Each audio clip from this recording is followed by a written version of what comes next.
아직도 집값은 계속 올라요. 저희 라이트하우스도 집값이 오르는 걸 알고 있는데 조회수 빼먹으려고 무주택자들 뭐 힐링하면서 뭐 엄청나게 인신공격 많이 들어오죠. 그러면서 하는 얘기들 대부분 뭐예요? 공급 부족이다. 아니 자료를 갖다 줬어요. 아몰랑 공급 부족. 저금리다. 저금리라서 풍부한 유동성. 유동성 자료 갖다 줬어요. 아몰랑 풍부한 유동성. 전세 가격이 투자 금액 줄여서 집값을 올릴 것이다. 전세 대부분이 계약갱신 청구권 사용하고 있다는 증거가 여러 가지 나오고 있어요. 그런데도 무조건 한다 라면서 뇌피셜들만 하고 있다. 그런데 전부터 같은 얘기 했지만 최근에 또 유명 플랫폼들에 또 다시 자료 가지고 호도하는 사람들도 나오고 있고, 그 다음에 뭐 KB 지표를 봤더니 이렇더라, 이런 식으로 이야기하는 사람들이 있다. 그래서 통계적으로 오를 것이다 집값이, 그런 이야기를 하는 사람들이 있죠. 그러니까 저희는 항상 통계적으로 주장하는데 그 사람들이 통계적으로 이야기한 것을 안 짚고 넘어갈 수는 없겠죠. 그래서 저희가 틀렸으면 틀렸다고 얘기해야 되는데 아무리 봐도 그 통계는 잘못된 통계더라. 그래서 비교해 보려고 가지고 왔습니다. 아주 시작부터 이렇죠. 고가주택이 5억 오를 때 서민 아파트는 고작 1300만원 올랐다.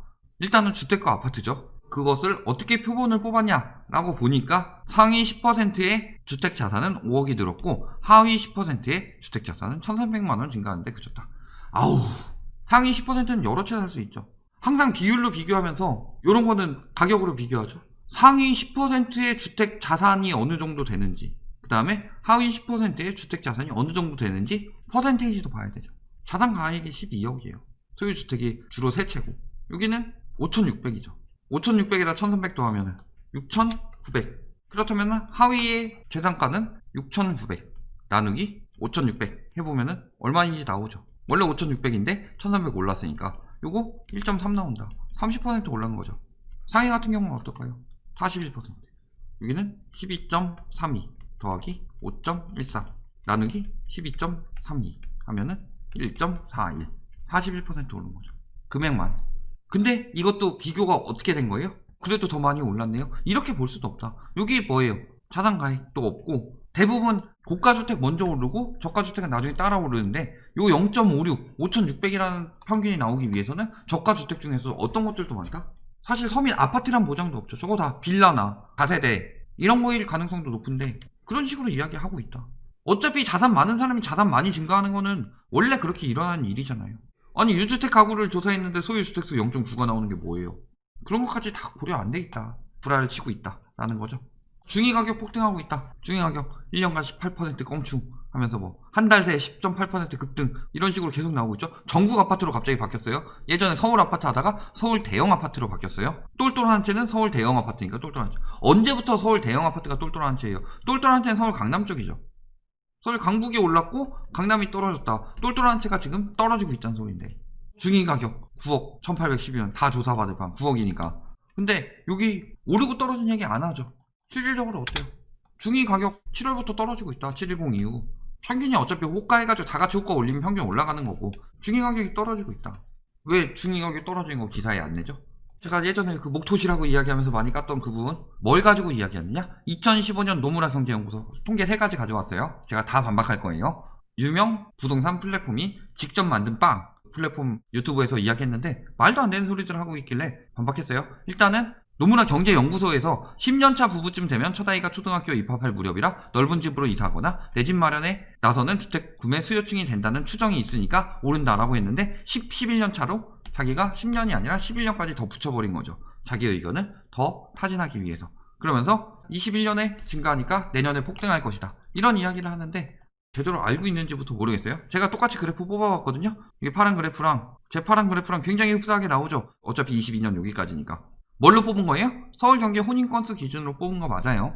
근데 문제는 뭐예요? 올해 입사했다. 몇 년 차예요? 입사 0년 차 있어요? 연차 되는 거 다 똑같죠? 결혼하면 1년 차다.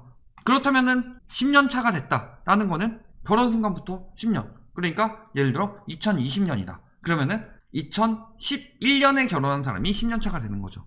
근데 결혼한 지 10년 된 거를 10년 차로 하고 있어요. 거기다가 11년 차 부부와 아파트 시세 04년부터 동반 증가한다고 그랬는데 2017년, 2018년이 가장 폭등하던 때였고 2019년에도 올랐다고 그랬죠. 이때 11년 차 부부 엄청나게 줄었다. 이분 기준으로 하면은 18년, 19년, 20년인데 18년에 엄청나게 폭등했죠. 전혀 관련이 없는 것을 가지고 왔다는 거죠. 그리고 여기 22년까지 폭등한다 얘기하는데 어쨌든 간에 엄밀하게 따지면 10, 11년 차는 올해가 정점이죠. 올해가 정점인데 올해 많이 오를 것 같나요? 앞으로도? 퍼센테이지로 따졌을 때 어때요? 전년보다 확실히 줄었죠. 그 다음에 그걸 가지고 이야기를 해봅시다. 10, 11년 차가 왜 집값을 올린다고 했어요? 그 사람들이 내 집 마련 수요로 들어오기 때문이죠. 그렇다면은 중요한 건 증가율이 아니라 혼인 건수가 중요한 거다. 그래서 떨어지는 2008년, 2009년이 지금 2020년, 2021년 이때보다 훨씬 많다. 수요가 줄었다는 거죠. 2016년, 2017년보다 지금 적다. 그렇다면 수요가 더 많이 줄었다는 거죠. 그때에 비해서. 근데 왜 집값이 오른다고 장담할 수 있죠? 거기다 얘기했듯이 거기서 나온 건 서울 10년차 기준으로 하더라도 비슷하게는 나오는데 마찬가지죠. 맞지 않는다. 거기서도 지금 20년부터 저것 때문에 오른다고 할까요? 그때 측정했던 자료대로 2015년 거 가지고 아직까지 우려먹고 있죠. 근데 노무라 경제연구소 2018년에 나왔어요. 매년 나와요. 한국의 생산가능 인구는 2016년에 정점. 제가 생산가능 인구 계속 이야기하죠. 이런 거 왜 얘기 안 해줘요? 노무라 연구소에서 더 최신판으로 이야기한 건데, 그래서 2020년을 기점으로 급격히 감소할 것이며 생산 가능 인구가 줄어들면 언젠가는 세대수 증가도 멈추기 때문에 주택 자본에 의한 수요는 더 이상 늘지 않게 된다. 즉 2020년을 기점으로 주택 자본에 대한 수요는 더 이상 늘지 않게 된다. 더 최신판에 저렇게 이야기했죠. 근데 왜 과거 자료 가지고 자꾸 이야기해요? 의도가 있다는 거죠. 다른 거 볼까요? M1바 M2 비율 때문에 오른다. M1은 뭐 수시로 사용하고 M2는 2년 미만의 상품으로 쓸 수 있는 거죠. M1이 많으면 즉시 쓸 수 있는 돈이 많으니까 폭등한다. 그 얘기를 하는 거죠. 자, 그래서 M1바 M2 이것도 제가 뽑아왔습니다. 안 뽑아볼 제가 아니죠. 일단은 M1, M2 비중이 급격히 줄어들고 근데 집값은 많이 오르죠. 뭐 오를 때 같이 오르는 시기도 있다. 근데 줄어드는데 급격히 오르는 시기도 있고 이런 데도 있고 이럴 때도 있다. 줄어드는데 올랐다. 비교가 안 되는데요. 그래서 뭐라 그래요? 웃돈해가 86년, 87년이랑 2004년, 2005년 뿐이었다. 그러니까 그 다음인 88년 이듬해와 2006년에 역대급 폭발적인 성장을 일으켰다. 역대급 폭발적인 성장은 요때 일어났고 2006년 1월 여기 있죠? 2006년 1월에서 요 정도. 역대급 폭발인가요? 그 전이 더 역대급 아닌가요? 이때가 가장 역대급 같은데? 이때가 왜 가장 역대급이에요? 닷컴 버블 자금 흘러 들어왔으니까 닷컴 버블 터지면서 자금 쭉 늘어났죠. 90년대 닷컴 버블 때문에 자금 쭉 줄어들었다가 자금 쭉 늘어났다. 그리고 이게 부동산 시장에 흘러 들어온 거죠. 지금 이 자금들 어디로 가고 있어요? 요것 때문에 오를 것이다? 요 자금 왜 이렇게 많이 올랐어요? 지금 기업이 현금 보유하고 있다. 부자들이 현금 보유하고 있다. 동학 개미들 나서고 있더라도 부자들 그렇게 함부로 투자 안 하고 있죠. 현금 보유하고 있죠. 그런 상황이다. 이때처럼 부동산 시장이 흘러 들어온 게 아니라 부자들은 부동산 자산을 줄였다. 언제부터? 작년부터. 올해는 규제가 더욱 강화됐고 경제는 더욱 안 좋아졌는데 과연 부동산 부자들이 살까요? 냅두면 터질 거 뻔히 아는데. 그러니까 비교상으로도 안 맞고 88년 어때요? 역대급 폭등이에요? 오히려 역대급 폭등은 그 이후에 일어났죠. 왜 통계자료 똑바로 안 보여줘요? 왜 저런 건 말로만 해요? 통계자료 들고 와야죠. 토지보상금 때문에 오른다? 저 이거 되게 많이 반박했었죠? 강력한 유동성의 토지보상금까지 얹힌 상황. 강력한 유동성 안 돌고 있다고 몇 번이나 얘기했어요. 특히 대출규제 강화하고 바젤3 강화해서 소비 유동성은 재난지원금 같은 걸로 돌아가게 했어도 자산 유동성은 그렇게 돌아가지 않게 지속적으로 규제하고 있다고 그랬죠. 항상 강력한 유동성? 이런 거 통계 안 보여주고 말로만 하죠. 토지보상금 풀린다고 부동산이 무조건 상승하는 게 아니라 노무현 정부 때는 103조 풀렸는데 이명박 정부 때는 117조 풀려서 더 많이 풀렸지만 내려갔다. 그 이유는 전세가율 때문이다. 시작할 때 전세가율 때문에. 말도 안 되는 소리들 저렇게 하고 있죠. 계속. 연도별 토지보상금 현황. 저희 예전에 다뤘었죠. 일단은 토지보상금 자체 지금 전국 토지보상금 추정치 49조 2125. 왜 자꾸 아까 M1, M2 이야기하면서 유동성 증가 이야기하는데 유동성에 대해서 토지보상금 퍼센테이지가 어느 정도 되는지 얘기를 안 한다. 가장 많이 했을 때가 노무현 정부 때 4.4%고 이명박 정부 때는 3.9%밖에 안 된다. 그리고 지금은 역대 최고라고 하지만 3.12%밖에 안 된다. 이거는 지금 역대급 유동성을 하고 있기 때문이 아니라 유동성이 계속 증가했기 때문에 그들이 항상 이야기하는 장기적 우상향에 대한 이야기죠. 하지만 장기적 우상향도 일반 자산이 아니라 부동산 같이 실수요들이 사가지고 그들한테 팔아먹으면서 뛰어왔던 자산 같은 경우는 인구와 생산 가능 인구에 대해 영향을 많이 받을 수밖에 없다는 이야기를 제가 하고 있는 거고요. 그랬을 때 가장 많이 풀렸을 때가 2006년이죠. 그리고 이명박 정부 때는 가장 많이 풀렸던 때가 2009년이죠. 딴 때 비교하지 말고 이때 봅시다. 토지보상 역대급으로 풀렸을 때. 장기적으로 풀린 거 말고 딱 그 연도로 봐야 되죠. 연도로 얘기하고 있는데 왜 연도로 비교 안 해요? 그때 전세가율 보면 어때요?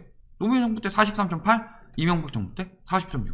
차이 엄청 많이 나요. 시작으로 해가지고 이렇게 풀지도 않을 때 전세가율이랑 비교해서 풀 때를 비교해줘. 풀 때를 가장 많이 풀 때 비교했을 때 전세가율 차이 거의 안 난다.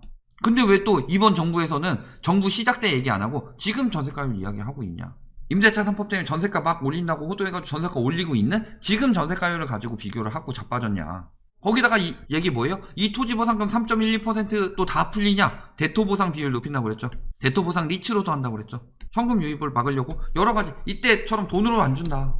그래서 저희가 이거 예전에 이거 다 분석해서 올려놨어요. 토지보상금 엄청난 유동성으로 들어올까요? 자산 유동성 지금 주식으로 많이 쏠렸고 많이 쏠린 이유 중에 하나는 부동산에 대한 유동성이 굉장히 줄었다. 왜? 대출 규제가 더욱 강력하게 들어가고 있으니까. 대출 총량을 막았는데 어떻게 유동성이 늘어난다고 할 수 있겠어요. 지금 시중에 뭐 빌릴 수 있는 돈이 50조에서 80조로 늘어난다고 하더라도 지금 대출을 70%에서 40%까지 낮춰버렸다. 이마저도 다주택자들은 0%로 낮췄다. 그렇다면은 빌릴 수 있는 돈은 있더라도 빌릴 수 있는 여력이 안 되죠. 거기다 빌릴 수 있는 돈이 이렇게 늘어났어요? 은행에서 왜 자기 자본 비율이 없게요? 은행에서 너무 많이 빌려줘서 자기 자본 비율이 없다. 즉 BIS 비율이 굉장히 떨어졌다. 그리고 그건 언제부터? 2015년부터 초이노미스 이후부터. 가장 역대급 폭증했던 때가 2015년, 2016년, 그리고 2020년이죠. 이때는 자산시장으로 유입되는 거고 20년에는 자산시장 유입도 있지만 정말 생계자금도 많은 거죠. 똑같이 비교하고 있죠. 역대급으로 유동성 많이 풀린 데는 2015년, 2016년이에요. 부동산 시장에는. 개뿔도 모르면서 지금 나서고 있는 거죠. 저렇게 선동해가지고 당하는 사람들 어떡하려고. 결론. 제가 이렇게까지 이야기하고 통계 자료 들고 오는데 아직도 제가 오르는데 이렇게 말할 것 같아요? 저번에 보니까 아예 말도 안 되는 소리 하죠. 한 채도 안 샀다고 그랬더니 팔았다는 얘기도 안 했잖아. 어떤 인간은 나보고 무주택자라고 그러고 어떤 인간은 나보고 1주택자라고 그러는데 1주택자는 무주택자면 제가 팔 이유가 있어요? 무주택자면 팔지도 못하고. 그리고 안 팔았다는 얘기 했어요 제가? 팔려고 내놓지도 않았다는 얘기도 했어요? 왜 자기 마음대로 거짓말을 하죠? 아직도 제가 오르는데 지금 거짓말하고 있는 것 같아요? 저런 거 그러면은 슬그머니 넘어갔겠죠. 거래량 이야기했죠. 인구 이야기했죠. 가계 M2 이야기도 했죠. 경제 위기 이야기도 했죠. 이런 것들 다 제끼고 항상 우기는 거. 저금리 때문에 유동성 증가로 오른다는데 유동성 떨어지는 증거 갖다 바쳐도 보지도 않고 듣지도 않고 저금리 때문에 오른다. 공급 부족은 인허가 때문이라서 사실상 2021년은 재건축 억제 때문에 공급 부족이 난 게 아니라 그 이전에 인허가가 안 났기 때문에 난 거다. 그리고 또 한 가지는 공급 부족 절대 없다 라고 이야기했죠. 그러면서 밀어내기 분양 때문에 일시적으로 분양이 줄을 수는 있지만 그 이후에 분양 원상 회복된다. 전세 다 반박해도 말도 안 된다. 오릅니다. 귀만 막고 있죠. 반박해봐요. 여기 댓글 달아서 다른 영상 가가지고 난리치지 말고. 집값 안 오릅니다. 조만간 떨어집니다. 실수요들 절대 거품 있을 때 사면 안 됩니다. 제가 지금 돈 벌려고 했으면은 오른다고 해서 아파트 팔아먹고, 제가 통계 이렇게 많이 알고 있는데 통계학 전공도 했었는데 통계 조작 못하겠어요?